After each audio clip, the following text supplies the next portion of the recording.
Hello, good afternoon, everyone. Welcome to Brewing Live All New Season. So, this is episode 51 for mental preparedness in the new landscape of living amidst challenges of our present time.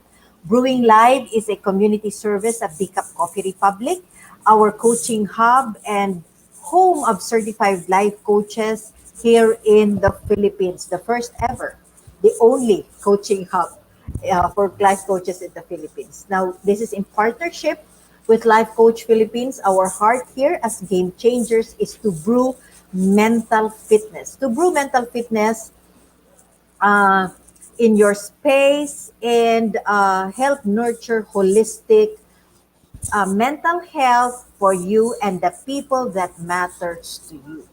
Okay, so shout out to all my fellow game changers serving in this corner of the digital space and advancing life coaching ethically and authentically. Okay, so giving is a lifestyle that never goes out of style. So I encourage you to expand your heart today by supporting the works that we do, by blessing the Cup Coffee Republic with your food and beverage order. So order na po kayo ngayon, okay? We have delicious vegan meals, my favorite, and fresh guyabano for easy switch to healthy eating. We also have sausage platter, waffles, and cakes for your favorite and classic comfort food. Please check our FB page for the menu of the sumptuous meals and refreshing drinks, or connect with Coach Rezzhel at 0917-586-1661 to bring Decaf Coffee Republic experience to your place. We are open from 10 a.m. to 10 p.m. for your order, pick up, and delivery. So, um, you can also still avail of the free, there's an I Dream journal, coaching cards, and our other previous from the previous months. Okay, so tingnan nyo po yon under DCAP, no? Makikita nyo yon. And whichever you want to really avail, you can just inform Coach Rezzhel or anyone from DCAP Coffee Republic. No? So if you want to wish to complete your collection of valuable personal development materials, you can do so from Master Coach A. For other ways to support your community works, you may now give also some stars, okay? Or love gift through fund transfers. Just check the caption of this video for bank info and GCash account. If you just also joined us in, bago lang po kayo, this is the first time you're going to be experiencing Brewing Live, welcome and thank you for being here. So, and you may circulate the link of this video, invite your friends to watch together with you, and you may also tag in the comment below and give them some shout out, encouragement, motivation, and best, whatever it is that you want to bring to them or give to them, just acknowledge and express your gratitude. So as for me, let me give my shout out to all my fellow mental model collectors inside B Learning Society by Master Coach A. Special mention to all the fellow bronze badge holder. So, nandyan yung aking mga fellow bronze holder. We have here Coach Cherry Minas, we have Coach Tindihoya. The rest, I think, are coming in pa, no? May mga papasok pa tayong mga kaibigan at mga fellow coaches na papasok pa lang, no? Sa ating program, no? Dito sa ating Brewing Live. Sila po yung mga talagang mga inspiration ko din pag nakikita ko yung mga faces nila, nakikita ko yung kanilang mga comments, nakakatuwa din po na tingnan po yung mga yun, no? So they're learning together with me. Okay, so if you are not yet a smart holder of B Learning e-card like me, you still are missing all the perks that we enjoy, today is the best time. Today is the best time to take action. So connect with Coach Rezzhel through 0917-586-1661 to join the B Learning Society. This is the tent maker of Be Learning Homes for Mental Fitness. So it's actually for a cost po. Okay, so enjoy 5% food and beverage discount from Decaf Coffee Republic. Once you get the e-card, and then you'll get a full access to mental model masterclass by Master Coach A, happening every third Saturday of the month, plus benefit from the 90-minute coaching session with senior coaches from Life Coach Philippines. It's really like very affordable at murang-mura na po ito, because a 90-minute coaching session is more than what you're going to pay the card. Plus also, you get to sit in the mental model masterclass by Master Coach. I'm not gonna miss it, because we're gonna be, this month's mental model masterclass is scheduled tomorrow, August 21 at 7 p.m. And I'm so excited. Master Coach A will teach on the mental model of the 21st polymath. So polymath is, kung naririnig nyo sa layman's term, ito po yung jack of all trade, master of none. Like, you have so much interest, no, marami kang ginagawa. But how does a modern day polymath know nowadays? What is a modern day polymath? So register now and discover how the common belief of the jack of all trades, master of none, can be hindering your progress. So for more information, and registration assistance, you connect with Coach Rezzhel at 0917-586-1661. So moving on for today's episode, I will be sharing uh, my well-being. What is it to me? So please do tag your friends and forward this video link and invite others to join to our conversation on mental preparedness. So we have been doing a lot of talks on mental fitness, mental preparedness, because we know that the third order impact, no, of the COVID is really like, it's really like being felt now here, in the, not just in the Philippines, but it's global.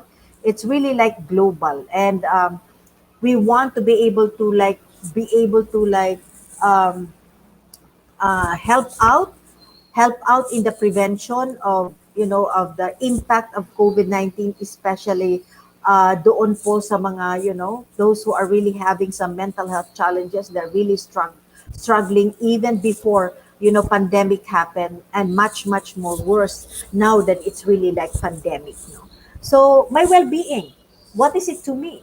Okay, have you ever thought of yourself? How is your well-being?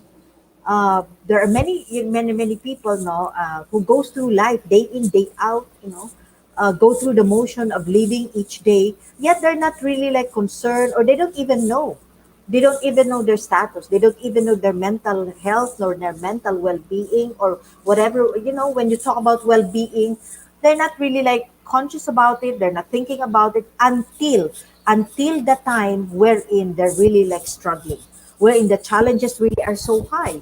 um, very reactive tayo, hindi tayo responsive. So, kung nandun na yung problema, saka natin iniisip, ano nga ba yung well-being ko? Ano nga ba yung nangyayari sa akin? Saka na natin yun iniisip, right? Hindi tayo yung like, to plan it out, to think about it, to prevent. Di ba? Hindi tayo ganun. Um, and so, but before I proceed, no, I have people I need to acknowledge, the beautiful people, like mga mental model collectors like me, mga bronze holder na sila, no, just like me. Okay, so we have Coach Pauline. Thank you for joining me. Coach Rezzhel, happy birthday, OM. It's going to be like, masaya yung August 22, 21, 22, kasi sila ni Master Coach Jasmine. We have also Mayor Leonard Cales. So it's an honor to have you here, Mayor. No? Na-miss ka namin. Nabibisi ata si Mayor ngayon, kaya hindi ko siya palagi nakikita. Or ako kaya ang absent Mayor, no? So thank you, Coach Tricia. We have here Coach Candy. Yes, love the hair. Okay, so thank you so much for joining me this afternoon. So that's a question. My well-being, what is it to me? And I want you also to come into a space of asking yourself. Ask yourself, what is it to me also? My well-being, what is it to me? So if you're going to be defining this mental well-being, it's a state of being comfortable. Eto na, we like, comfort. It's a state of being comfortable, healthy, or happy. So if you look deeper into the definition, one group defines this as a combination of feeling good. May feeling good ka, feeling good and functioning well. Okay, the experience of positive emotions such as happiness and contentment, as well as the development of one's potential. So, nandun ka sa sense of, my well-being. I'm really good about myself. I'm doing what I love.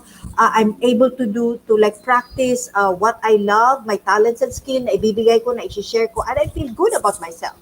Okay, so that's well-being. Okay, having some control over your life, hindi yung robotic ka, hindi yung may mga taong nagdidikta sa'yo and you don't want to do what you're doing, di ba? Hindi mo gusto. Napipilitan ka kasi society dictates, your friends say so, mga ganon. So, hindi siya maganda sa, hindi good well-being yan. So when you talk about well-being, you are in control over your life.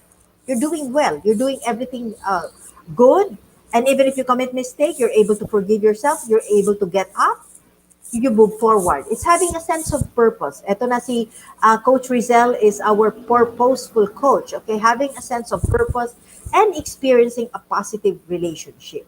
Kaya nga isa sa mga struggle no ng tao is pag malami kang kaaway, hindi kulang ka ng kaibigan, nobody supports you, you cannot even identify sino nga ba yung true friend ko. Okay, sino nga ba yung like whatever I do, nandyan sila.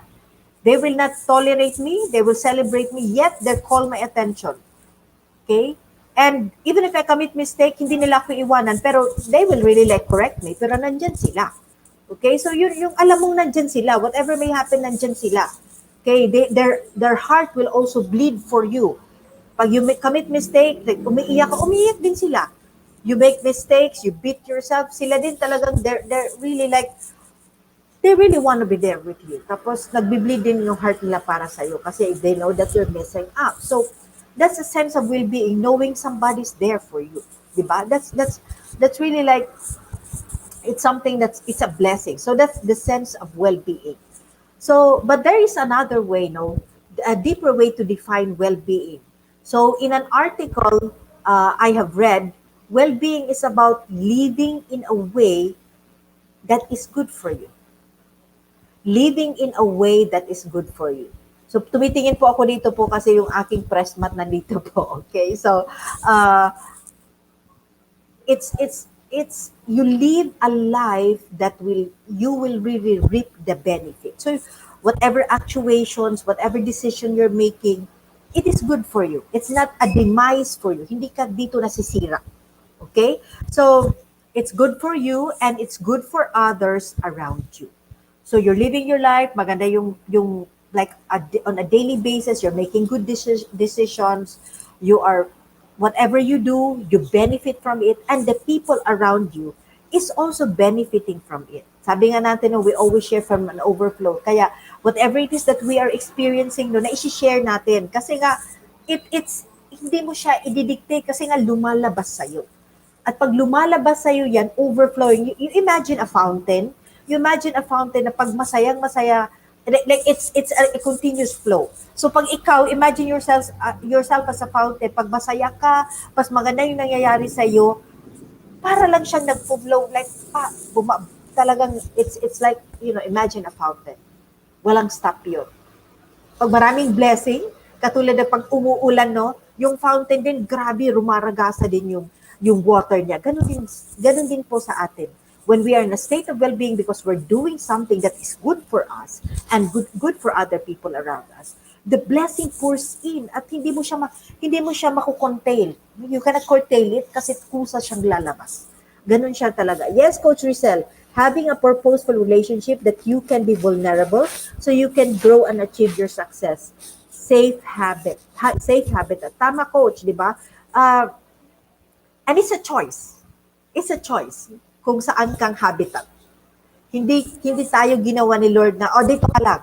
Okay, He will lead you to a certain habitat, pero ikaw na po yung magpapalago nun. Hindi si Lord, okay, ito gawin mo, kasi nga we're not robot. We're given everything that we need, tapos ikaw na yung magpapalago nun. Ikaw na yung, like, you will work yourself in it. Ganun tayo ginawa ng Diyos, okay? So, well-being is leading in a way that is good for you and reap the benefit. Yes, Coach Rezzhel. Diba? So, well, I've had met so many people na they would always blame the past. They would always close to my heart. Yeah, like someone who is really like my blood kin. It's my blood kin. And it bleeds my heart kasi hanggang ngayon, sinisisi pa rin niya yung mga nangyari sa buhay namin, sa pamilya namin. And it's causing, that thing is causing a baggage. It weighs her down and she's not actually living up, like, hindi niya talaga nagagawa yung supposed to be full potential na. And she's one person whom I truly love. She's one person na, like, when I see her really like level up more than me. I see her more than me in terms of talent, skills, and potential. But because she could not get out of blaming the past, she's trapped in it. At hindi niya po nagagawa talaga yung buhay na. So it's really like, it's something na it weighs you down. Okay? So you have to make a decision. No matter what happened in the past, we cannot do anything about it. If you want that a sense of well-being to come to you, you have to make a decision to live a life that is good for you. It is your choice. It is always your choice. And definitely, if you're living a life that is good for you, it's good for the people around you, especially your children, especially your husband or your partner or your cousins, whatever whoever they may be that's around you. So as defined earlier, there is a feeling of happiness and contentment when you are living that sense of well-being. So it's equally important to well-being is our capacity to psychologically function. So yung brain natin, no? Psychologically function well in the world. It does not mean you have no life challenges. Hindi po. Hindi po talaga. A lot of people believe like, okay na yung buhay po, wala akong problema. Hindi po mangyayari yun. Because all those struggles, all those challenges are meant to hone us. It is meant to bring us to develop the character that will prepare us for the final destination. Kaya hindi po talaga, like every day there will always be challenges in our lives. But when you talk about mental well-being, in spite of life's challenges, you are able to cope up. You are able to cope up with the challenges that you are still living a life that is good for you. Ganun po yun. Ganun po yun. Okay? So, hindi ka naghihintay na situation change. Hindi ka naghihintay na mawala yung pandemic and I live a good life. No. Hindi po. The challenges will be present, but you got to decide. And you have, this is one thing that I want people to understand. You have the capability. God has built that in you when you were created. Okay, so well-being is something that you do. Something that you do rather than something that you are. So look at what you have been doing. Look at what have you been doing. Take an inventory. Take an inventory. Lahat ba ng ginagawa mo is good for you? Lahat ba ng ginagawa mo has a good effect for people around you? It's a decision. It's a decision. Well-being or being well is something that you do rather than something you are. So what we do and how we can think, okay, and how we think can have a very big impact in our life's experience. Okay? So as you go through life and the different seasons of your life, you're gonna be meeting people. You're gonna be meeting people God placed in there for you to learn, to guide you, to help you. Pero they're limited. They're limited because you actually has the control. So kahit anong sabihin nila, kahit i-pump up ka, kahit anong sabihin nila sa'yo, your sense of well-being is in your head. These people are simply there to give you the input, to guide you, to help you. But at the end of the day, you get to make a decision if I'm gonna be living that best life that I wanted to. If I want to experience the sense of well-being. Sa atin po ito. It's not with other people. Okay? So what are the benefits of well-being? Well, reduced risk for heart attack and higher level physically of well-being is good for heart health. Second, you have achievement and resiliency. Happy people live longer, potentially by adding 7.5 years to their lifespan. increased influence as well, dumidilim na, okay? Potentially by increased influence and other positivity infect other people. Okay, it increased our immunity to infection, lower risk on mental health challenges, reduce mental health decline, or increase resilience. Yun po yung effect sa atin. Okay? And then, of course, what happens after that? What happens after that, no, is that, tingnan ko po, sandali po yung aking press mat ay nawawala. Okay. Okay? Aside from those, no, uh, what happened is that we also experience, no, what do we need to do? We have to simply, what are the steps that we need to do to experience that sense of well-being? First and foremost, never isolate, connect with people. Connect with people, because when we connect with people, we get to have a better, learning and better influence, and you get to be guided. But again, as I've said, it's within your control. The second is you have to make sure that your habitat is good. Who are the people around in your space? Sino sila? Sino nandyan sa buhay mo? Sino yung mga nagsasalita? Sino yung ina-allow mo na magsalita sa'yo? Okay? So, yun yung mga need natin na isipin. And then, of course, who are the people? First, okay, first is connecting. Second, the habitat. And definitely the third is what are the learning that you're getting and you're applying. Action is important. Decision is important. Okay? So you have learned to connect with people. Second, what is your habitat? Who are the people around you?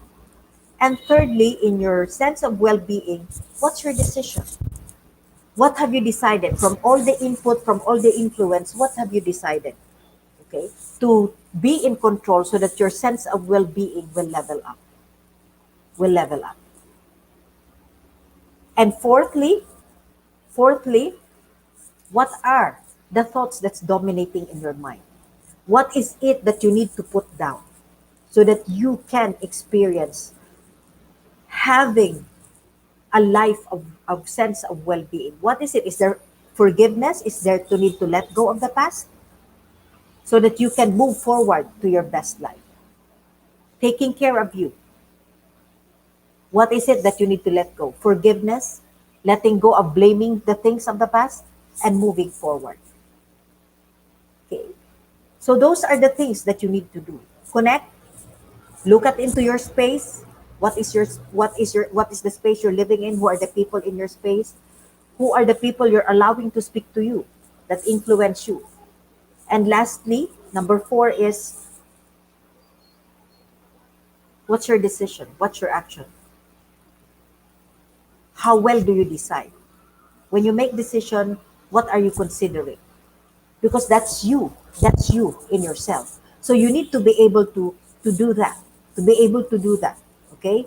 How are you impacting? Okay, when you make decision, does it impact? Does it give significance to other people? So you have to really look into this. And to me, when I ask myself, my well-being, what is it to me? That comprises of the 4. How am I connecting? Am I living my best life? Who are the people who are in my space? Who am I allowing? Sino yung mentor ko, coach ko? Sino yung mga tao pinagsasalita ko at pinaniniwalaan ko? Do I get handpicked anywhere? Do I just look for people? No. I have to make and of course, kasama po sa third is the fourth is to really make a decision of how I wanna make my life, and how I wanna live my life.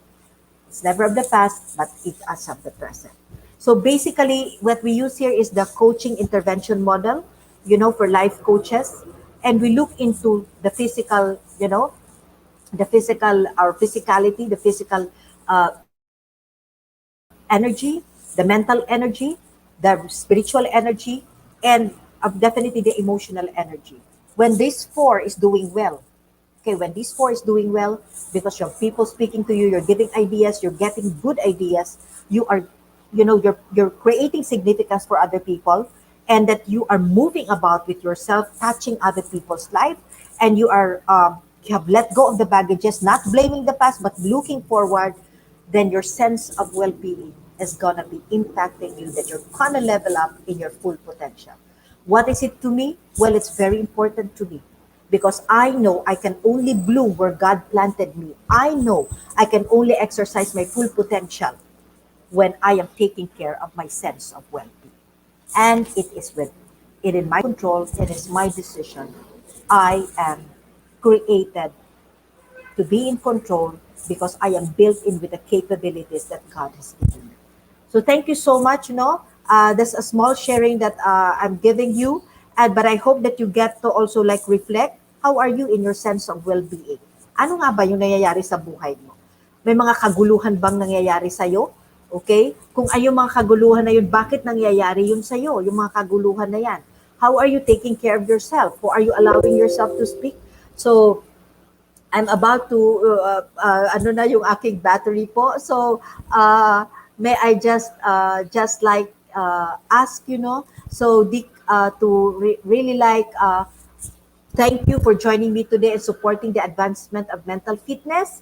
Because of the ongoing ECQ, the free talk is on mental preparedness every Saturday at 4 p.m. has been canceled, it's been temporarily on hold, but you can still connect with any of the coaching needs 24/7 po yung DCAP Coffee Republic, and we will support in the best way possible. If you're interested to become a professional service provider, either as a life coach or a mental health coach, connect with us through Coach Rezzhel at 0917-586-1661. To know more about Co-Actively Co-Create Life Coach Certification Program, this is the best certification program ever by Master Coach A. We are now accepting application for mental health certification. I'm so excited with this, an internship program with limited slots. Kaya po, punta na po kayo or connect with Coach Rezzhel na po kayo, pa-reserve na po kayo ng slot. This is limited to give you really a full and excellent training. Join us back tomorrow, the same time, the same digital space for DCAP Brewing Live. So DCAP Coffee Republic is located inside Pioneer Center compound, or widely known as PC. We are just across Bayanihan Center in Pioneer Road, corner Brixton United Streets in Capitolio, Pasig City. So this is Coach Marife Garfin, mentally fit to serve in behalf of Life Coach Philippines. This is us in the Philippines. So love, bam, boom, love, bam, boom, love, bam, boom. God bless everyone. Truly have a wonderful day. See you tomorrow. Have a blessed day for another DCAP Brewing Live. See you all. God bless.